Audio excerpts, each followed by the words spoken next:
सुप्रभात। फ़कीर की रात, यह हमारी आज की आध्यात्मिक चर्चा का विषय। फ़कीर की रात। जन साधारण के लिए रात आराम करने का समय होता है। कुछ लोगों के लिए रात्रि खाने पीने पर अंगेलियाँ करने का समय होता है, परंतु आध्यात्म मार्ग पर चलने वालों के लिए समय काम करने का, बहुत जोर शोर से काम करने का समय होता है।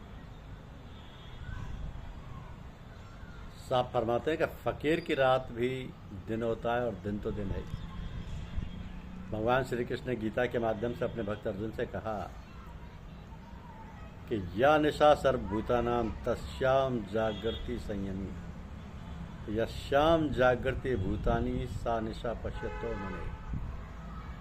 जो संसार के समस्त जीवों के लिए रात्रि है, उस समय संयमी पुरुष जागता है, और जब सारे जीवगण जागते हैं, एक मुनि के लिए वो रात होती है।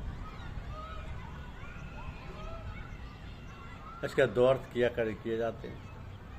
जब संसारी लोग जागते हैं, एक साधक सो जाता है, और संसारी लोग रात में 1-2 बजे तक जागते हैं, एक साधु पुरुष विश्राम कर लेता है, तथा जब संसारी पुरुष सो जाते हैं तो साधु पुरुष जाग जाते हैं। दूसरा अर्थ ये कि जिन वस्तुओं के लिए संसारी जीव लालायित रहते हैं, साधु पुरुष उनसे उदासीन रहता है। जिन वस्तुओं के लिए सांसारिक जीव उदासीन रहते हैं, साधु पुरुष उन्हें पाने के लिए प्रयत्नशील रहता है। तो उदाहरण के लिए एक डॉक्टर को कैसे ससम्मान दिनचर्या बनाना चाहिए, ये देखने की बात है।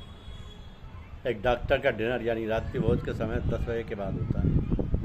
विचार करें, जो व्यक्ति रात्रि भोज ही 10 बजे के बाद करता है, और 12-1 बजे से पहले कैसे सोएगा? साधक इसे रात मानता है, और जब दुनियादार सो जाता है, साधक उठ बैठता है तथा अपने काम में लग जाता है। हालांकि उनकी मजबूरी है। पूज्यपाद लालाजी साहब को कभी सोते ही नहीं देखा।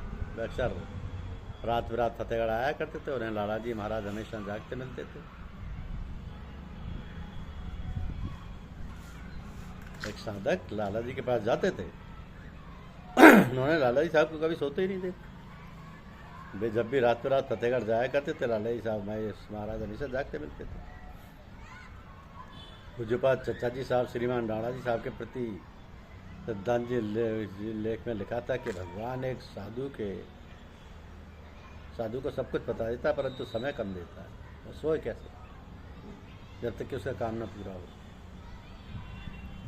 तो भगवान राम ने जिस प्रकार हनुमान जी महाराज को कुछ काम सौंपा था, तथा कहा करते थे कि राम काज कीने बिना मोहे कहाँ विश्राम। जब तक भगवान का काम पूरा ना हो, मैं कैसे विश्राम कर सकता? हकीकत यही, हर फकीर या साधु पुरुष परमात्मा द्वारा दिए गए किसी न किसी काम में लगा है। वो भी चैन से नहीं बैठ सकता जब तक भगवान का वो काम पूरा ना हो जाए, यानी लक्ष्य की प्राप्ति ना हो। कहते हैं ना कि मकतब इश्क का निराला देखा ये दस्तूर, उसे फुर्सत ना मिली जिसको सबक याद है। यह सबक याद हो जाने के बाद फुर्सत जैसी कोई चीज़ नहीं बचती। ये काम आराम के साथ नहीं हो सकता, यानी ये काम और आराम दोनों साथ साथ नहीं हो सकते। ये काम आराम के साथ नहीं हो सकता।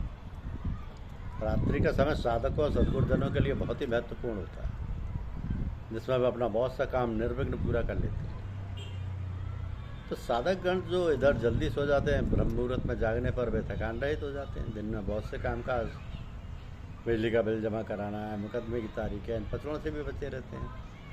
पर रात्रि का शोरगुल रहित शांत वातावरण मन को शांत कर देता है, तथा साधना के लिए काफ़ी समय निर्विघ्न उपलब्ध हो जाता है।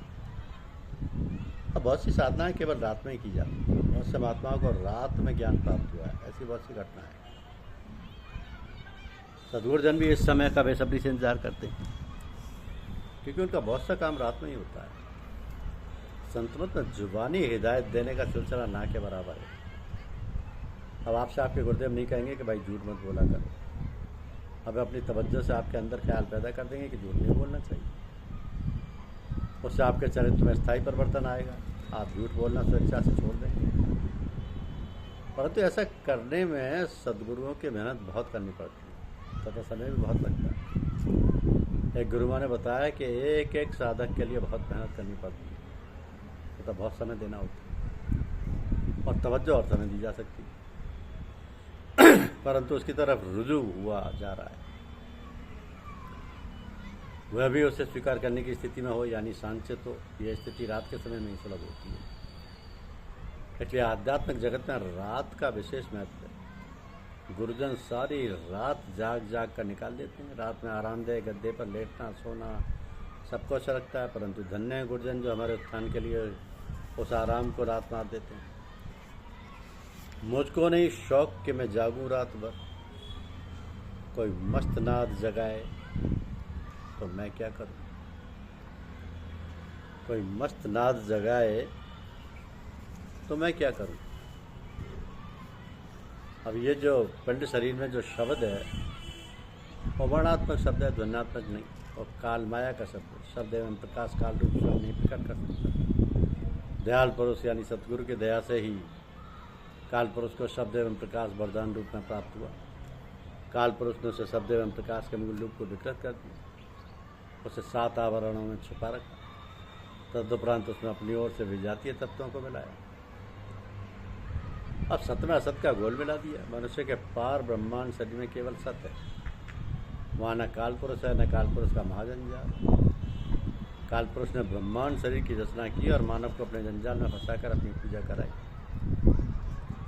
तो मानव को अपना दास बनाया। प्रकृति की रचना की, त्रिगुण की रचना की, मंचातुष्ट की रचना की, पंच तत्वों की रचना की, पंच महाभूतों की रचना की, षट चक्रों की रचना की, 7 आवरणों की रचना की, अष्ट कमल दलों चक्रों की रचना की, नव द्वारों की रचना की।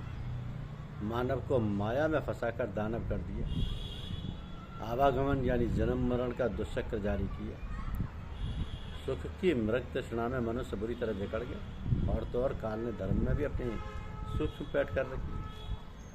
आध्यात्म को भी अछूता नहीं छोड़ा। धर्म एवं आध्यात्म में भी काल माया का आडंबर छाया हुआ है। मन चित्त अहंकार माया जनित है और मनुष्य ऐसी मन बुद्धि से धर्म कमाना चाहता है। इसी माया जनित मन बुद्धि से आध्यात्म में प्रवेश पाना चाहता है। काल पुरुष ने मानव को बेचारा बनाकर छोड़ दिया। बड़ी दयनीय दशा हुई मनुष्य की। मानव को काल पुरुष ने असहाय करके रख छोड़ा। मानव अपने शरीर में ऐसी अवस्था में पड़ा सड़ता रहता है। पिंड शरीर के जो सुख की विशेषताएं ये हैं कि पिंड शरीर का सुख स्थायी नहीं है, क्षणिक है, नाशवान है। पिंड शरीर का सुख सच्चा सुख नहीं है, झूठा है।